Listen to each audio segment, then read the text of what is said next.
Lucy ఒక పెద్ద air balloon మించి కిందకనే జారిపోతూ ఉంటుంది. అలా జారిపోయేటప్పుడు తను సడెన్‌గా అనేది నిద్ర అనేది లెగుస్తుంది. అలా లెగిసిన వెంటనే తన కాలికి ఒక తాడు కట్టుకొని తను చాలా గాల్లో ఉండటం వల్ల తనకు ఊపిరి అనేది ఆడకుండా ఉంటుంది. ఇంకా వెంటనే అక్కడున్న బాస్కెట్‌లోకి అనేది వెళ్ళిపోతుంది. అలా వెళ్ళిపోయి తన ప్రయత్నం మాత్రం ఆపకుండా మళ్ళీ ఆ ఎయిర్ బెలూన్ పైకనేది ఎక్కడానికి ట్రై చేస్తూ ఉంటుంది. అలా పైకి ఎక్కే కొద్దీ అక్కడ కోల్డ్‌నెస్ అనేది పెరిగిపోయి తన చేతులనేవి గడ్డగట్టిపోతాయి. కానీ తను మాత్రం ఏమి ఆగకుండా పైకనేది వెళ్తుంది. అలా వెళ్ళిపోయి ఆ ఎయిర్ బెలూన్ పైన ఒక హోల్ అనేది పెడదామని ట్రై చేస్తుంది.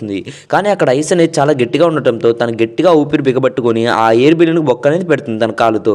అలా బొక్క పడిన వెంటనే తనకు ఊపిరి అనేది ఆడుతుంది. ఇంక తర్వాత ఆ ఊపిరి పీల్చుకుంటూ ఉంటుంది. ఇంకా వెంటనే తను ఏమో కిందకనేది వెళ్తుంది. అలా వెళ్ళిన వెంటనే ఆ ఎయిర్ బెలూన్ కూడా మెల్లగా కిందకనేది వెళ్తూ ఉంటుంది. కానీ వాళ్ళు అనుకున్న దానికంటే చాలా ఫాస్ట్‌గా వెళ్ళటంతో వాళ్ళంతా అక్కడ తన క్లాత్స్ అనేవి తీసేసి దాన్ని ఎట్లైనా కంట్రోల్ చేద్దాం అనుకుంటారు. ఇంకా వాళ్ళంతా క్లాత్స్ అనేది తీసేసి పైకనేది ఆ ఎయిర్ బెలూన్ పైకి మళ్ళీ ఎక్కుతారు. ఈ వీడియో నచ్చితే లైక్ చేసి సబ్స్క్రైబ్ చేయండి.